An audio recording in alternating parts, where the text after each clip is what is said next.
Welcome back to The Invisible Ingredient. I'm really excited for today's conversation because we're diving into both human and planetary health with Dr. Stephanie Seneff.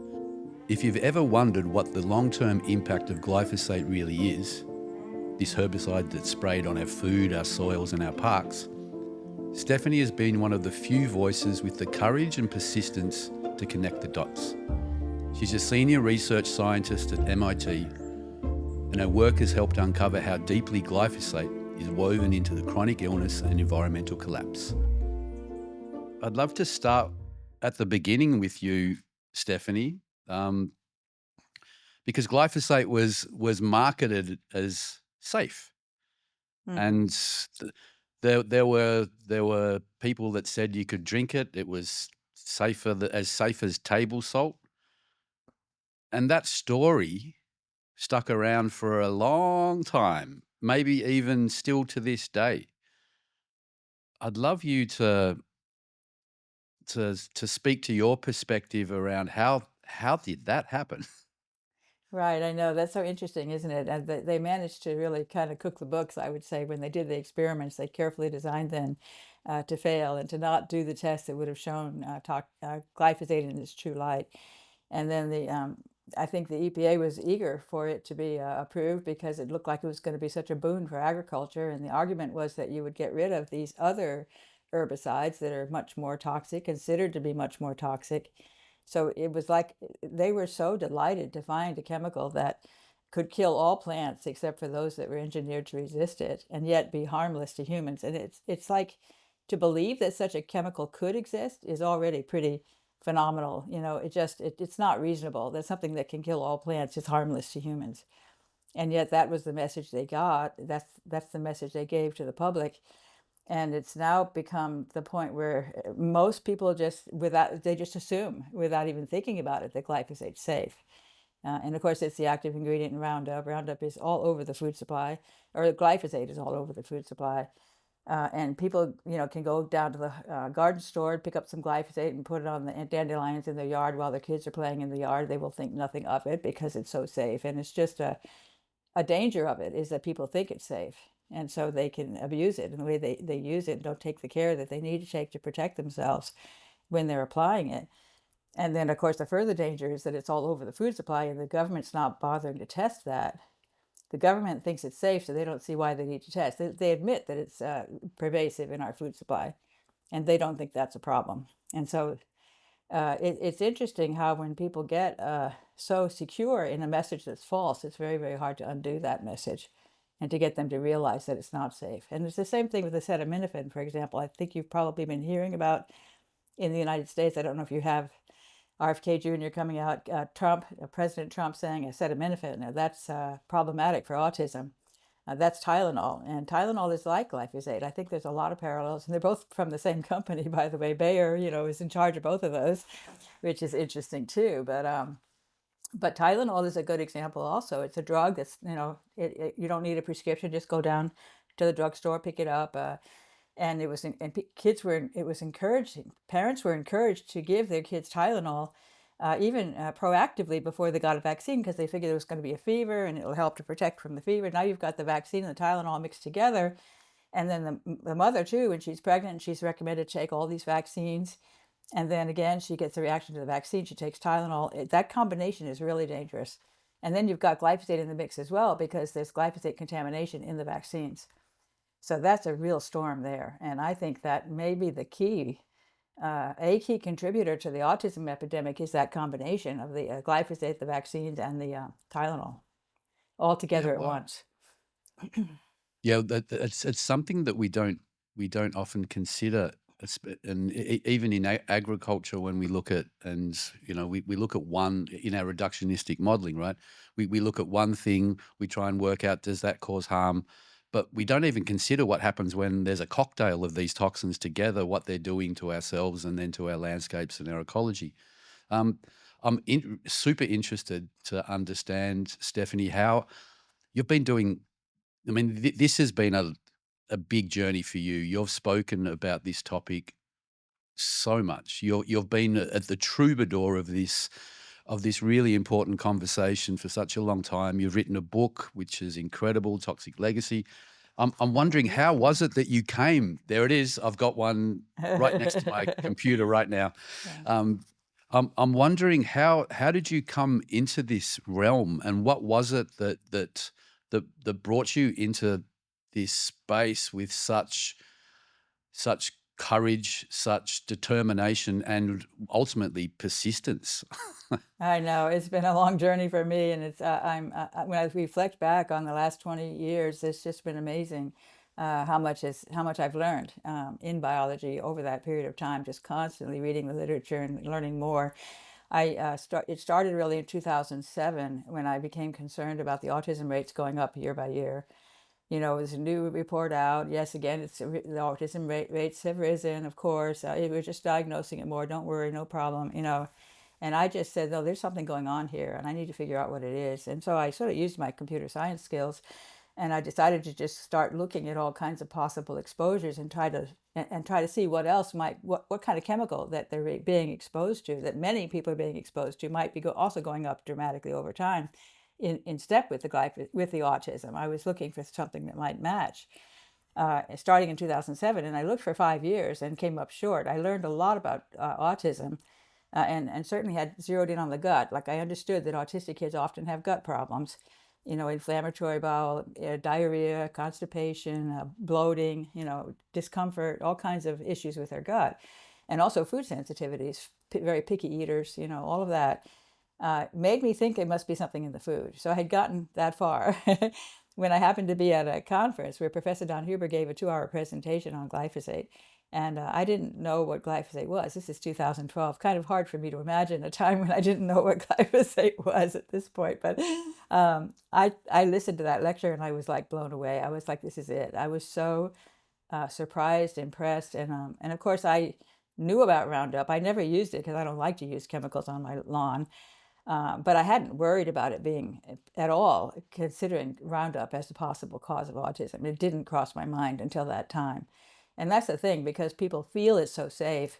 It just like the aspirin, or not the aspirin, but the Tylenol. They have this notion that it can't be that. It's too safe. It's too common. And that's something very common is what's causing this epidemic. That's why we can't figure it out. If everybody's exposed, how do you figure out? How do you distinguish? How do you detect? And so I think it is. I now believe, and I have believed ever since 2012, that glyphosate's the primary cause of the epidemic. Not the only thing that causes autism, but the primary cause of the epidemic.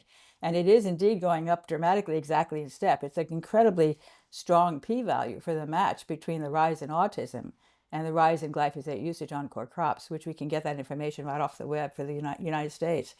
They match perfectly, those two curves. And I think that's not just correlation. Immediately they came back with correlation doesn't mean causation. They practically screamed it at me. But sometimes correlation does mean causation. And you need to explain, if these things are correlated, you should consider causation for sure. Yeah, wow. We unpacked a lot of how this came to be by, we've got large corporate interests that have kind of built an agricultural model of farming that suits pretty much them, and not the animals, not the landscape, not the farmers, and certainly not the people that consume the food. I'd love to maybe dive a little bit into, like, we were kind of told this myth, this story, that we're now dispelling somewhat, and you have been for a very long time.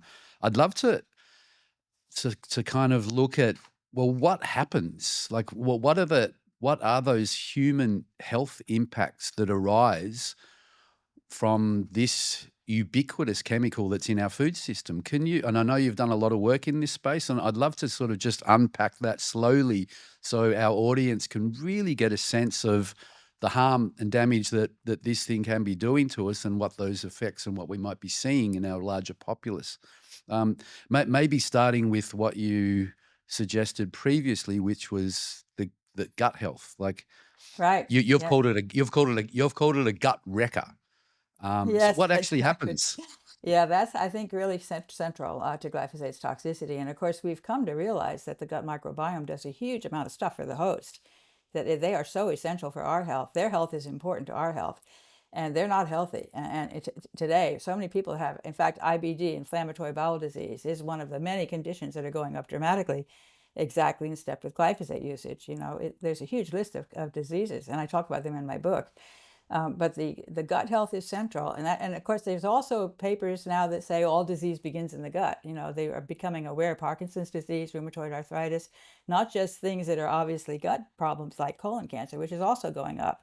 There's like been an 8-fold increase in the prevalence of colon cancer among people 18 to 25 years old. It was almost an unheard of disease among that generation, and now 8-fold since 2000, from 2000 to 2020. That's really quite shocking. And colon cancer, of course, can arise from IBD, because when you have an inflammation in the gut, then that's going to cause reactive oxygen. That's going to destroy the DNA, cause DNA mutations, and that's a direct path to cancer. So that's very simple. And glyphosate has been linked to also mitochondrial dysfunction, which generates this reactive oxygen. There's papers that have shown that experimentally, that glyphosate disrupts the mitochondria, which are the energy source. They're the guys who make the ATP that supplies the energy for the cell. Very, very important. And mitochondrial dysfunction is also something that's associated with so many of these diseases that are going up dramatically. There's like this big, connect the dots story, and that all makes sense to me, starting with glyphosate. And it's because the enzyme that glyphosate famously disrupts in the plants is called EPSP synthase, and it's a piece of the shikimate biological pathway, which is a pathway that pretty much all plants have that pathway, and it's essential to them. But also many microbes have that pathway, and they also have that enzyme, and they use that enzyme to produce essential nutrients for the host. So when you start exposing those microbes to glyphosate, that pathway gets wrecked. Those resources don't get produced, and you get deficiencies, and that's a very serious problem. These are the aromatic amino acids, tryptophan, tyrosine, and phenylalanine. They are part of the coding for the proteins, for all the proteins. So they're essential for the DNA. The DNA code includes, periodically, there's going to be a code for one of those amino acids. And if you don't have enough of it, you're going to be in trouble making that protein.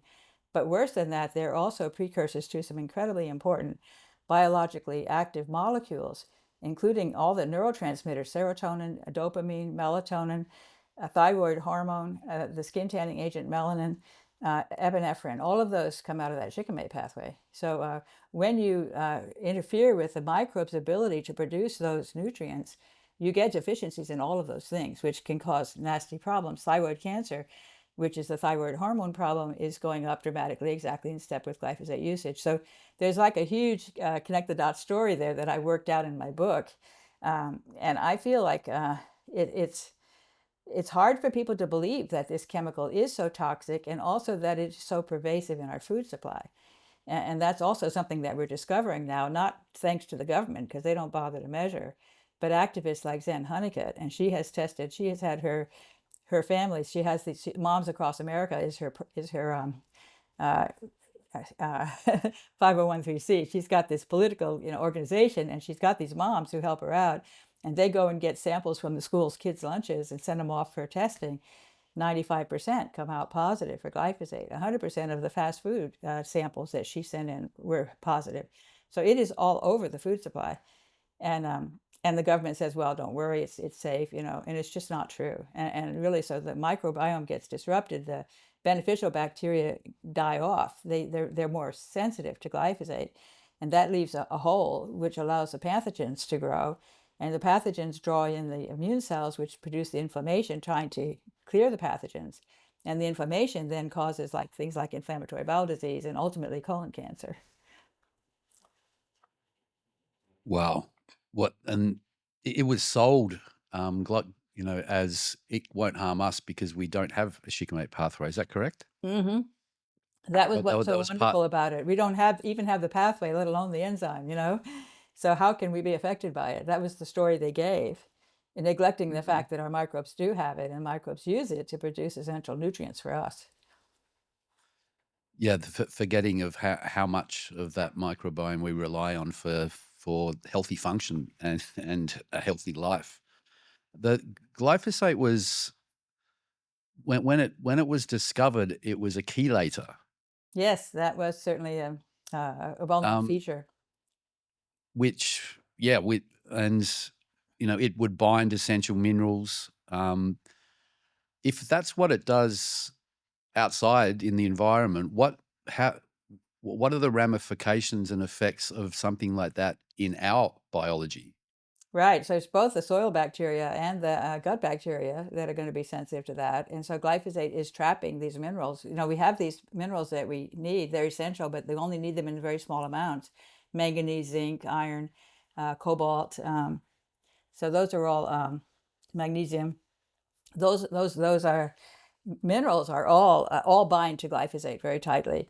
And this is one of the things that Don Huber talked about. He actually studied the plants, and he could see that the plants that were exposed to glyphosate had far lower numbers, even sulfur. They had all these different critical nutrients that were uh, significantly down in the plants exposed to glyphosate compared to the ones that weren't. So when we eat the food that's been exposed to glyphosate, we're not getting enough of those minerals in our diet. We become mineral deficient. And that has huge consequences for certain proteins, enzymes that depend on those minerals as a catalyst. And so that's a whole issue there. And then the other thing it can do, actually, which is interesting, is that actually binds to toxic metals. And you would think that might be good, that it could remove them, but that's not what happens. It actually, when it binds to aluminum, I wrote a paper about this. It's interesting. There was a study that showed when you have two glyphosate molecules wrapped around an aluminum atom, aluminum is a +3 charge.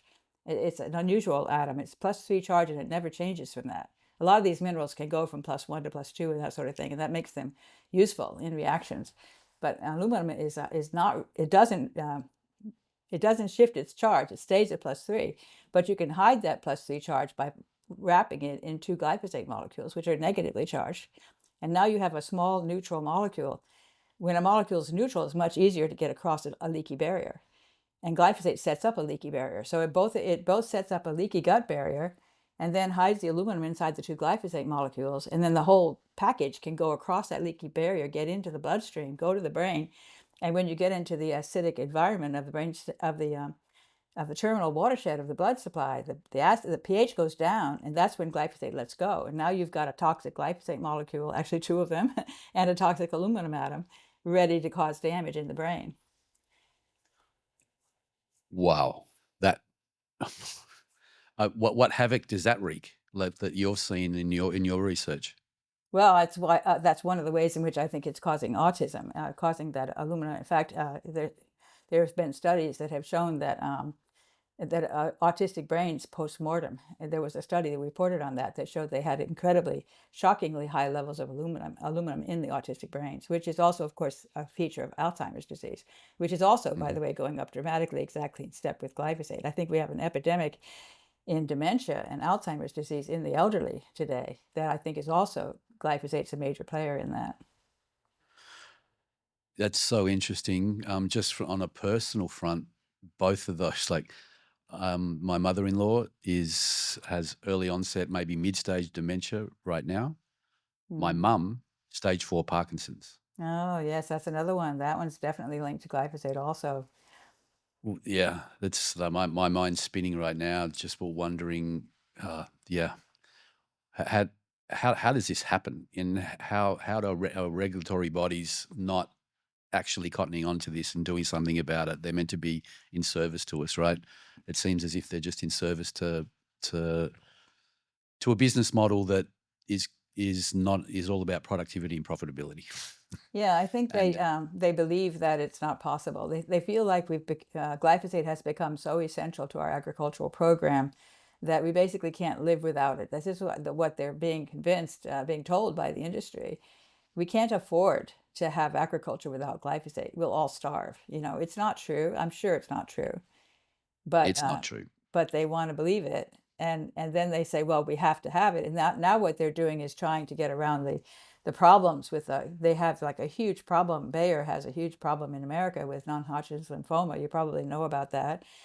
And starting with an incredible lawsuit where they won a large settlement with a jury trial, Dwayne Lee Johnson. That was so memorable for me. I remember exactly the moment when I heard about the result of that lawsuit, because I was like, oh yeah, they're going to just figure out a way to get out of it. And they didn't. And I was so surprised, pleasantly surprised. And after that, there was a whole landslide of all these different people coming out of the woodwork with their non-Hodgkin's lymphoma, over 100,000 different plaintiffs, just a huge, overwhelming problem for Bayer that they're still struggling with. And now what Bayer's been doing is canvassing on several different states as well as at the federal level to try to get regulatory legislature passed to say that basically that glyphosate is so essential for our agriculture, we cannot afford to have these lawsuits. So if somebody happens to see that they've got this non-Hodgkin's lymphoma and they've been heavily using glyphosate, too bad for them. They can't sue. They've been trying to get this kind of stuff packaged into bills that are trying to become laws. They're working really hard on that. And I'm just really, really worried that they're going to succeed at some point in getting something passed at the federal level that basically prevents us from having any recourse if we do get sick because of exposure to glyphosate, which would be really, really horrendous. It sounds criminal, right? I mean, I think it's criminal, for sure. And there's already products that they can't be taken to court around if Not the there's any vaccines. It's the same story as the vaccines. Well, I want to move to a story that's close to my heart. I have a beautiful friend here in Australia. He's a winemaker, but also a grape grower, of course. And he, at the start of his career, he was utilizing all the chemicals possible because that's the storybook, the playbook that he was told. He found out that he had bowel cancer.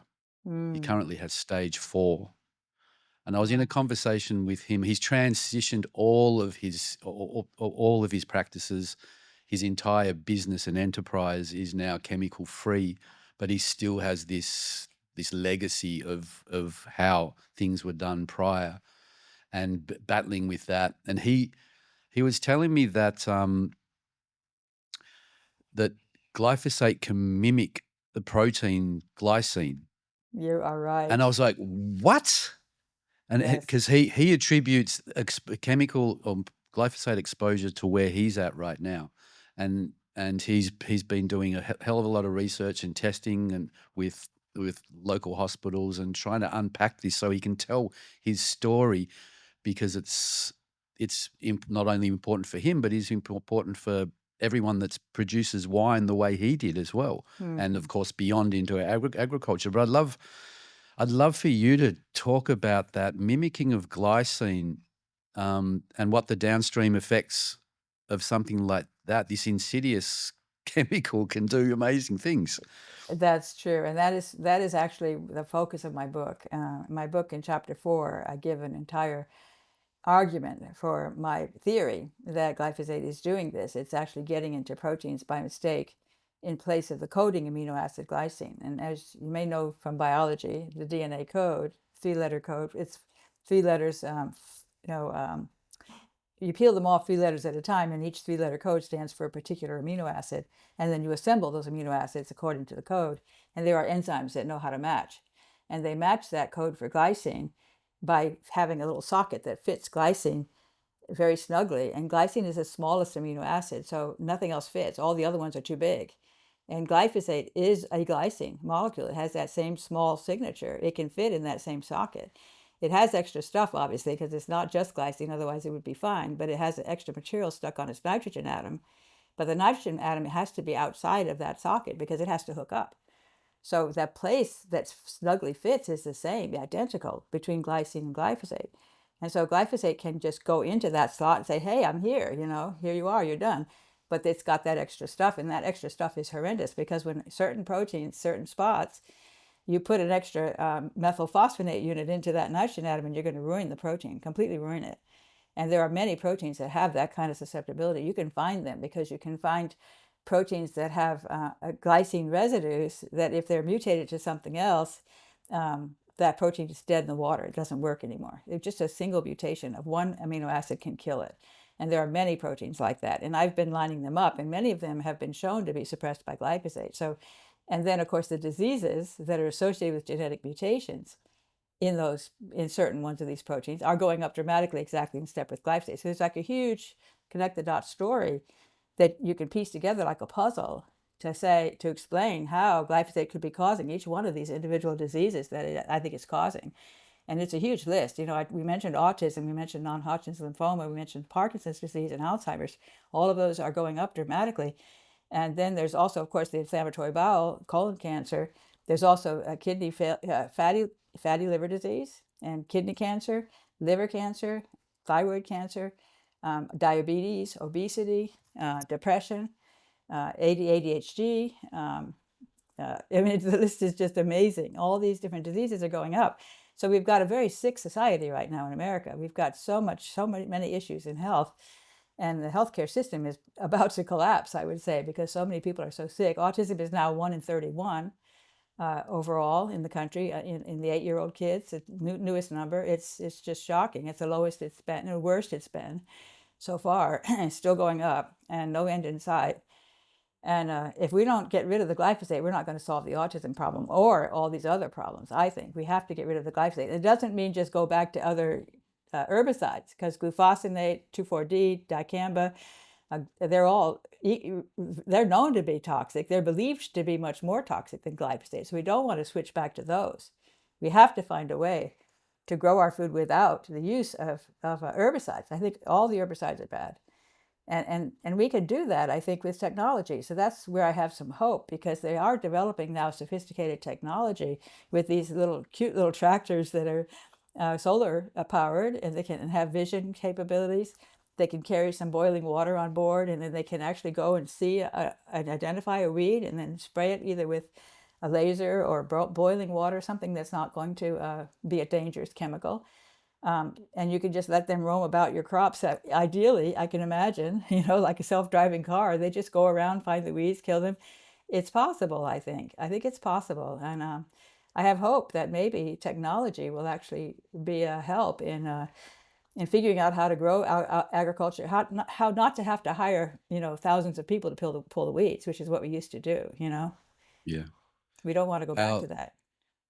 no, I don't think we can go back to that just because of the economics behind it. Right. I I think that the one of the core reasons we're bringing amazing people like you together to have this big conversation around glyphosate and agrochemicals is to create the energy we need to build an awareness campaign so people can actually finally find out that this chemical is in your food and it does do harm. Hmm. And it feels to me that if we're successful in doing that, what I do know that we are innovative, ingenious, and if there are enough minds and hearts in support of moving away from these chemicals and producing food in beautiful ways, then it's completely possible. And the utilization of healthy technology is going to be probably critical to that. I know that there are people that have been working hard on biological solutions that don't leave a residue and having great success with that are finally coming to market and gone through the regulatory stories. But again, they're up against a behemoth I know. when it comes to going to market. Yeah, it's unfortunate the glyphosate's so effective with the weeds. It makes Yeah. agriculture so much easier. And so it's very difficult for a farmer to rationalize why he should not just keep on doing that. I can appreciate that, but I really hope that we can reach a point where there's enough of the population that's crying, don't do this anymore. We have to stop, and to get that message out. And people can vote with their pocketbook by buying certified organic. That will definitely significantly reduce your glyphosate exposure, not eliminate entirely, because it's in the rainwater, it's in the manure. It's so pervasive that you can't really avoid it anymore. We spoke to Will Harris a few days ago, and his sense was this change, this possibility of a agricultural transition will be led by those that consume food and eat food. And people can be an activist 3 times a day when they sit in front of food by discerning and caring about where it comes from, how it was grown, and who grew it. And I truly believe that that is the remedy, the antidote to where we're at. We can do incredible things when we come together, and Absolutely. I share the hope that you hold. I'd love to zoom out a little bit. We've spoken about what this chemical does to our bodies, but I'd love your perspective on what's happening in our environment and in ecology, whether that be our soil and our water. Maybe we can just um, journey through some of those topics for our audience to get a better understanding of what's happening outside our bodies and what are we doing to our environment by the way that we are utilizing this chemical.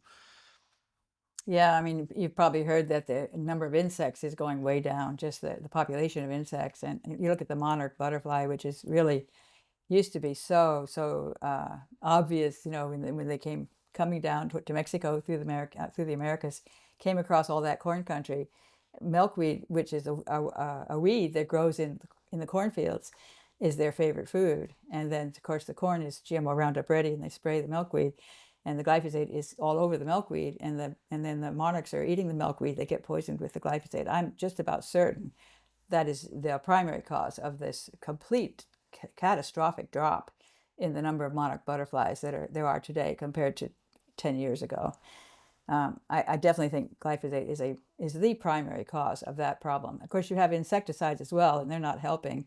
The bees, you know, they've talked about the insecticides causing problems with the bees. I think glyphosate is also a major player in the bee colony collapse syndrome. And if we don't have bees, we can't. There's a lot of crops that can't get fertilized. So that's going to be a huge problem as well. We'll have to stop growing certain crops that depend upon the bees to get fertilized. And and so that's another example. The manatees in Florida, I've written about them. They're in really bad shape in Florida, and the manatees live in these waterways in Florida that are surrounded by, first of all, these beautiful homes that have lovely yards, which of course glyphosate's being used to control the weeds in the yards, but also the sugarcane is growing around those waterways, and they spray that with glyphosate right before harvest as a desiccant, as a ripener. And then you have actual glyphosate being put into the waterways to control invasive weeds. They have certain invasive weeds that have gotten into those waterways that are foreign, and glyphosate's a very effective way to kill those. The glyphosate, when you put it into the water, in murky water, it gets sucked into the biomass, and the biomass is what the manatees eat. So they end up with a huge supply of glyphosate in their feed, and they are in really bad shape. So I think it all traces back to glyphosate. So many of these animals, you know, from mammals to insects, are being really very badly affected by the glyphosate. Wow, I spent 3 years living in Miami Beach, so I actually spent a bunch of time on the glades and saw manatees, and Hmm. that whole region is water, or Yes, right. um, wow, I hadn't even thought of that, um, and I guess that's just a window into all of the aquatic species and aquatic life that we're affecting, but the runoff that we're having from our agricultural practices. But the crazy idea of actually spraying glyphosate into the water to get rid of weeds is like that's next level. You know, when they Wow. did that, there's this Three Rivers intersection. I forget the details now. Out in Northwest Idaho, uh, yeah, Idaho, there was a epidemic in 2012, 2013, in anencephaly, kids being born with essentially no brain, like their entire forebrain is missing. There was an epidemic and that happening over a period of time. And my friend Don Huber, the one who gave that 2-hour lecture, looked into it, and he determined that they actually had put glyphosate into the waterways to control invasive weeds during that same time period in which that anencephaly showed up in those infants. And he thinks the glyphosate is the cause of the anencephaly. Wow. I'd love to. You've mentioned Don a few times in this conversation, and if our audience may not be aware of his work, could you just share a little bit about your experience of Don, your relationship to Don, and the work that he's been doing? Because obviously he was a huge part of your awakening, and He really this is was. why we're having these conversations. I really trace this whole movement back to him because I of course heard his lecture, and I ran with it, and so I did everything I could to get the message out. He's quite old. He's like over 90 years old, I think now, and he's still active. He just recently published a paper together with some colleagues, a very interesting paper about an organic farm where they were growing cabbage and they were selling sauerkraut. They made sauerkraut from the cabbage, organic, right? And certified organic. Really sad. And they had this completely failed crop recently. When they tried to make the sauerkraut, it basically became like applesauce. It didn't have the structure it was supposed to have, and it was inedible. You had to just throw it away. And actually, what they did with it was they put the sauerkraut back on the soil, and they found that the microbes growing in the sauerkraut actually were helping to remove the glyphosate. So they found a therapeutic use for the applesauce sauerkraut that they had to throw away. They didn't throw it away. They used it to help rejuvenate the soil. But then they had to figure out where is the glyphosate coming from, and they finally traced it back to the manure that they had gotten from chickens and I think it was turkeys, a manure from these animals that were being fed high doses of glyphosate in their feed. So, it gets into the organics even through those kinds of paths, and it's really sad. So it was great that they were able to figure all of that out, but it's quite depressing to know that this happened to organic farmers. Wow, I want to map that out for our audience. So you've got a turkey farm that feeds their turkeys grain, and that grain has probably been it's been exposed to glyphosate as it may be Roundup Ready, or it may have been exposed through the desiccation process. Exactly. I think the desiccation is bigger actually because that's close to harvest. Yeah, that would make complete sense. So those turkeys have then eaten that grain.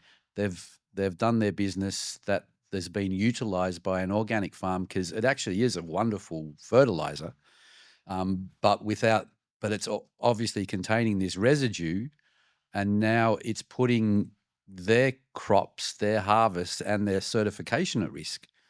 Wow, and Yeah. that is, I imagine, would be quite commonplace throughout our agriculture, and because we're not testing and we don't have a set. Maybe you could speak to that. Yeah, we Do should we have? actually. How far back can you push it? To say when you have an organic farm, you have to use organic manure. That means that the animal has Mm, to eat organic. I mean, that gets really, really hard after a while, right? We've got so few animals that are actually eating organic food at this point. It's much more expensive, the organic feed, if it's mhm. even available. So I think it's almost impossible to require that the manure be organic. It just keeps tracing back, and it gets back to glyphosate every time. You've got the rain. I actually collected rain at my office in Cambridge, Massachusetts, at my home in Massachusetts, and at my home here in Hawaii. 3 samples. I sent them off to Anthony Samsel, my collaborator. He got them tested, and one of them was positive. And can you guess which one? Cambridge, Well, Massachusetts, a suburb of Cambridge, Massachusetts, and Hawaii. you would think. Well, I would think Massachusetts because Hawaii is in the middle of nowhere, but I'm leaning towards Hawaii because it feels as if you asked that question because Well, it's it. Cambridge. It's Cambridge, which is like Okay. not farm country, right? Not farm country. Hmm. Cambridge in the city, the rain in the city. So I think it's because of glyphosate contamination in the fuels, and I've written about this. The biofuels are coming from crops that are sprayed with glyphosate right before harvest, and they take all that stuff that's left over from the harvest and turn it into biofuel along with the glyphosate. You Oh have the my God. biodiesel and the bioethanol, and we've got lots of bioethanol in our gasoline here in the United States. I bet money that that's contaminated. And then when you at the gas station, it can just evaporate, or if it doesn't make it to, if it gets to combustion, I think it'll get broken down because it's significantly hot. But if it can escape, it can evaporate. And I think we're breathing it in the air in the city, where you've got a lot of biofuels in the trucks and the buses and the cars. Wow. My immediate thought was that that's traveled in clouds, in a low Yes. system or whatever from farmland and dropped, but I'd never considered that ethanol fuels will leach that into our air. I That's suspect so. incredible. Yeah, wow, this is such a matrix, it's such a web. I mean, how do we? Yeah, we'll come to that in a moment. I think we can maybe we should start that now and sort of unpack or paint a picture of what's possible. Like, what do you see? Like, you obviously understand the complexity of where this chemical has gone, and it can feel overwhelming. It I can agree. feel as if, well, what do we do? It's everywhere. It's so So, hard to, we've gotten so comfortable with having it, and the farmers think it's essential, and they really have to change their ways in a dramatic move that is maybe out of reach. Some farmers just feel I can't go that far. You know, it's just too hard. We certainly can get help from the government if they were willing to cooperate. I would like to see them get rid of all the subsidies for all the GMO, uh, agrochemical farms. Get rid of all of those. Take that money and spend it on farms that are willing to try to convert back to organic, to help them get through that period of time when they can't call their product organic because they haven't gotten certified. It has to be a whole process. We get rid of the glyphosate that's in the soil. You have to remediate, and you get tested. You have to make sure you've got your numbers down to where you can pass the certification test, and that's costly to do. And then the farmer has to face that whole period of sometimes several years to reach the point where he can claim his crop is certified organic, and he can't sell it that way until that point. So he's really pinched financially to have to do that transition. If the government would say, we'll spend the money to compensate you for what you're losing because of this phase that you're going through to get you to the point where you are certified organic, I think that would be tremendous to encourage these farmers to have motivation to convert their farm into a certified organic farm. I think that would be great if the government would be willing to do that. I wholesomely agree that that is what is needed Mm. for that we need to illuminate a transitional pathway for these farmers. Because I spend a lot of time speaking to farmers. I spent 2 years traveling around our country listening to farmers, and there are a incredible amount that are wanting to move to a Mm. different way, but they feel trapped. Right, They don't feel exactly. as if they won't get support from their banks. They won't get support from insurance companies. They definitely won't get support from the agrochemical companies. Right. But it but and the one of the parts, there's a risk profile attached, and there's been some amazing, courageous people which have done this, and they've been the troubadours, and they've shown the light, and they've been able to do this successfully, but it takes a period of time. If our governments could come in and support that transition with some, whatever that is and whatever that needs to be, I think there would be a surprising amount of people that would jump at the opportunity to mitigate that risk profile, to be supported by policy and others, and not feel as if they've got to do this alone, and that they're making Exactly. a judgment call on their other farmers in their community. There's a cultural story, there's an economic story, and there's a principle practice story that Yeah. we need to overcome. But we just haven't seen that come forward here in Australia or with you guys in the US Right. yet. And also just to learn, I mean, there's people doing research on how to get rid of the glyphosate, just like this bacterium, which is probably Acetobacter in the sauerkraut juice, to break down the glyphosate. So to find ways to accelerate the rate at which you get rid of the glyphosate that's in your soil, and also just renew the health of the soil in terms of the minerals. You know, your minerals are Mm. probably depleted, and organic matter is down. How to accelerate the process to get the soil back to where it's healthy. And if you have healthier soil, you'll have healthier crops, and they'll be more resistant to the insects as well, and the fungus, and all that kind of stuff. So you could really cut back on your use of chemicals that try to control all these other pests that are Mhm. ravaging your crop. I think your crop will be a lot healthier if it's not exposed to glyphosate in those other ways to be able to reduce the need for these other things. So it's a tough transition that we don't entirely understand how to do it yet, and that's where we need to have the research to point the way, so farmers will have a better plan for how to get to where they need to go. We'll be speaking to a lady called Di Haggerty in this podcast series, who has done that Mm, exactly. Tre- mm, it's taken some time, and they had to slowly minimize their use of glyphosate. That they would mix it with the fulvic acid, mm. um, Nice. and that also their enterprise is called um, the intelligence. Is it intelligence of nature or Hmm. farming with intelligence or something to that effect? On apologies for not remembering, but it's they use they sprayed with this new mixture, and then they come through with and support that with biology and fungi, and then they'd test for residues, and they didn't find any. So they've That's been able to build fantastic. Be able to get rid of that it. pathway, and they want to share this story with everyone. They're croppers and use animals as well, so that they cover a lot of Mm. territory with their principles and practices. So again, there is possibility and hope that we can look forward to in the future, but we just need more support. You Yes, need more support. I know. Well, we can have a few pioneers who point the way, and then others will join if they see success, right? Exactly. When the bottom line is still healthy, then that's pretty attractive. Mm-hmm. Um, as far as your perspective on that policy change, do you see any possibility or hope coming forward, like in the conversations and the people that you're working with?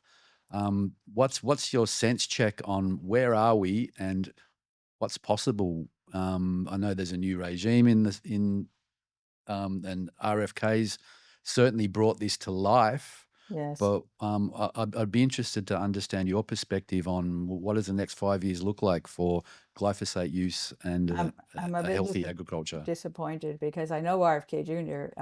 Understands that glyphosate's toxic. I know that. He's been involved with lawsuits. He was one of the lawyers on that lawsuit in that first non-Hodgkin's lymphoma case, so he knows about glyphosate, and I'm sure he would like to do something to get our agriculture back to where it needs to go. But I think Trump is kind of in the way. I mean, I think it's hard for him for RFK Jr. to go down too hard on glyphosate because I don't think Trump is in alignment with that. I think that's going to be a problem. Uh, he we need to get Trump convinced, President Trump convinced that something needs to be done, and it's possible he could be convinced because he's more flexible, I think, than some of the other presidents were, as far as being, I think, willing to be convinced and change his mind on something. So we could hope. But I've been a bit discouraged on that front because I was definitely hopeful. I was thrilled to see RFK Jr. Put in place at the head of HHS. That is fantastic news for me. But I think he's a bit cobbled, like he's not able to do some of the things he would really want to do yet. And I'm sure he is scheming to find a way. I mean, I have a lot of faith in him. We'll have to see how it plays out. But meanwhile, you've got all this stuff going on with the industry trying to get these laws passed that will protect glyphosate. And if that happens, God help us all, because then there's no recourse but just to the farmers can go wild with it and the people can be poisoned and they can't fight back. They have no recourse to get any kind of compensation for their life being destroyed by this chemical, which will be really, really sad if that happens. I just hope it doesn't. We kind of got these two possible paths that are diametrically opposed, and we're sitting on the precipice and we don't know which way it's going to go. It's kind of an exciting time in this country, I have to say. It's I think it's an exciting time for humanity, Oh, yes. because that that fork in the road is everywhere across all sectors of the human experience, I think. And I don't mean to become political in these conversations, but it's interesting when we know what can be done from regulators and policymakers and how that can help this transition.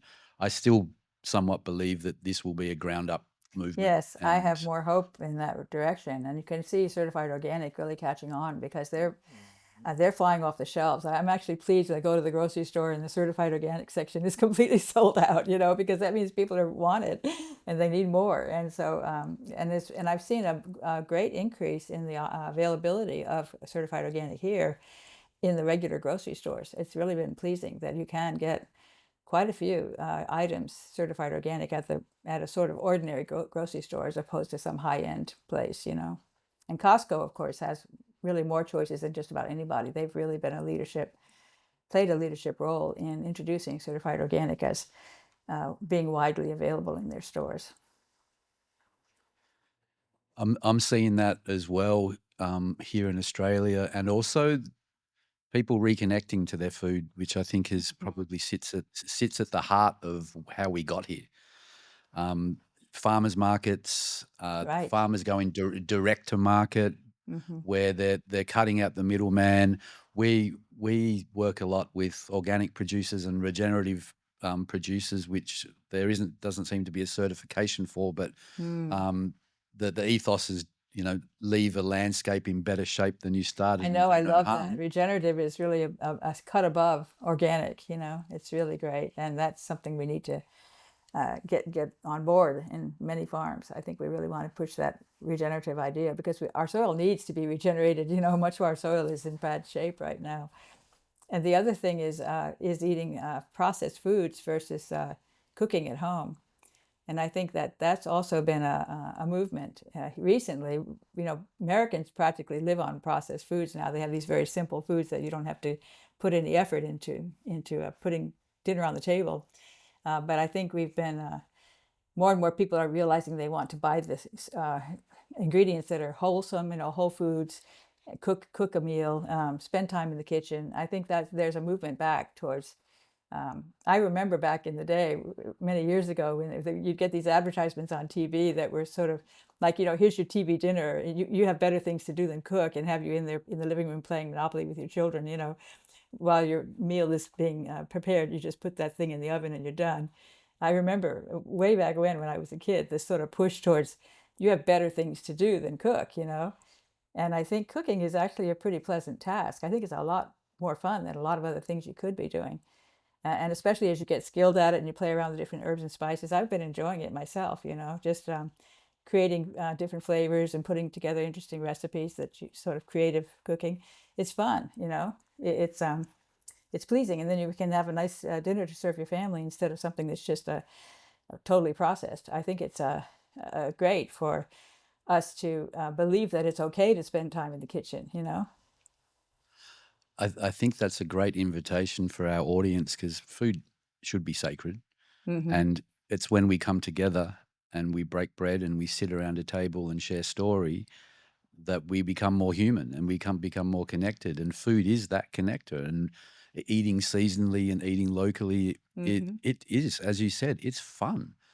Yeah, And yeah. when you mentioned those high processed foods, it isn't by chance that those processed foods are primarily wheat, soy, sugar, Hmm. and what else? Corn. And corn. And what is the Canola, you methodology got the used? canola oil, and then you've got the corn syrup, high fructose corn syrup, and of course the wheat and the oats and the what else? Sugar beets, right? Many of those are GMO crops, and that's the processed food industry. You have these pseudo foods like these soy protein bars. You look at the list of ingredients, and it's just disgusting. All these toxic, all these chemical names of the ingredients. It's not food anymore. It's so heavily processed. It's not food. And we are pretty sure that there'll be a chemical residue, a glyphosate residue contained in those foods. So Absolutely. anyone listening that wants to do something for themselves, then consider cooking at home, Hmm. cooking for your family, inviting your friends, going to your local markets, eating organic. That in itself is powerful activism, and Absolutely. that can shape our futures in such a beautiful way. The act of buying and eating those foods reaches far beyond your plate. It goes Hmm. into your community. It changes the way we work with and grow food on our landscapes, and we might be able to realize that possibility of and that beautiful future we all kind of deserve, right? Oh, I hope so. That's so sweet. That's a nice image. It is a nice image, but I think it's completely possible. We're incredible beings. We are the most powerful technologies on Earth at this point in time. Yes, you would think we could use. I would really like it if we can use our technology to help solve this problem. With the robotic tractor. Yeah, that's amazing, and we'll look into that a little bit deeper. I think because that there's like if we're using technology in a healthy way, then we get to reach this beautiful goal a lot quicker. Stephanie, where's your energy and attention going at the moment with regard to your work, and how can people tune into your work and find out more about what you're doing? It is an incredible legacy that you're leaving, and it certainly ain't a toxic one. Right. Well, so I'm actually really interested in something new over the last few years, which is new to me, which is deuterium. And we didn't have a chance to talk about that, but I don't know if you've seen any of my recent interviews on deuterium. It's really fascinating. It's a heavy isotope of hydrogen. Hydrogen is the most common atom in our body by far. It's tiny. It's the smallest atom. Deuterium is a hydrogen atom, but it has an extra neutron, which makes it twice as heavy. It's a natural element.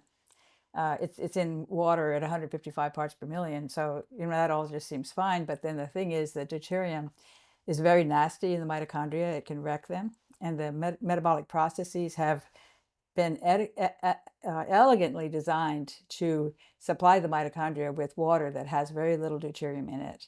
And those metabolic processes are complicated and fascinating. And I've just been delighted in trying to figure them out, especially because I became aware as soon as I learned about deuterium, it immediately became obvious to me that many of the enzymes that are affected by glyphosate, suppressed by glyphosate, are involved in keeping the deuterium out of the mitochondria. So this means to me that glyphosate causes too much deuterium in the mitochondria, which causes mitochondrial disease, which then is associated with all kinds of different conditions. So I think it could be central to glyphosate does this thing of getting into the proteins, messing them up because of glycine substitution.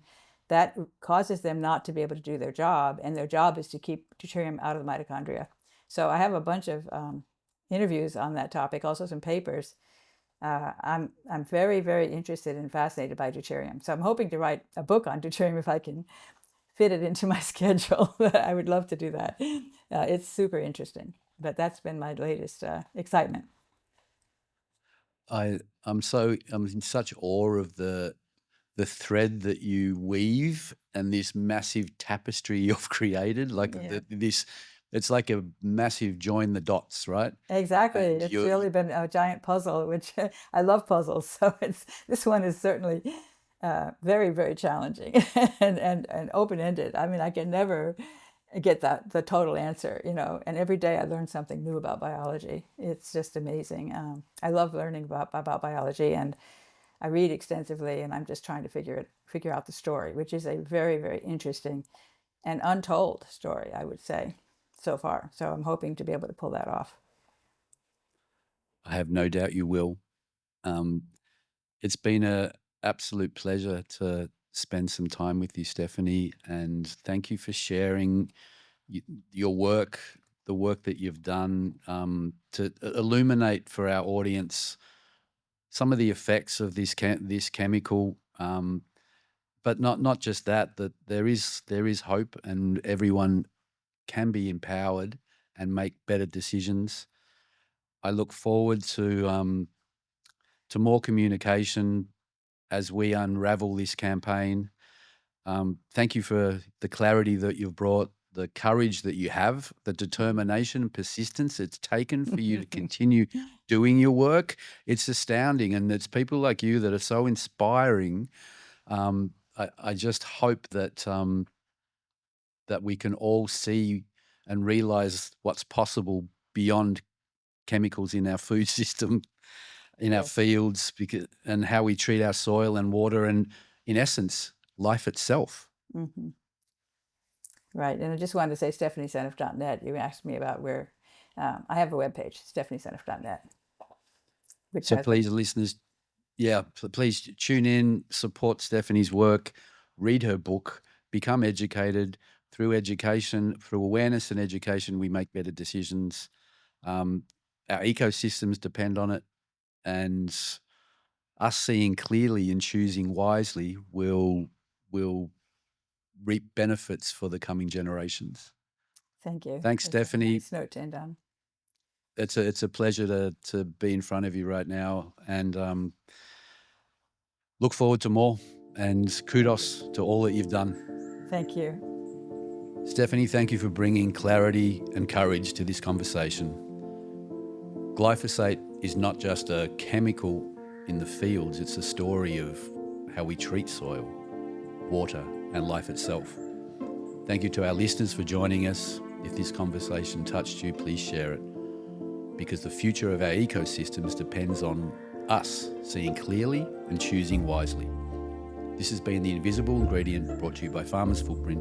Until next time, may we keep listening to the land, the waters, and the living earth that holds us.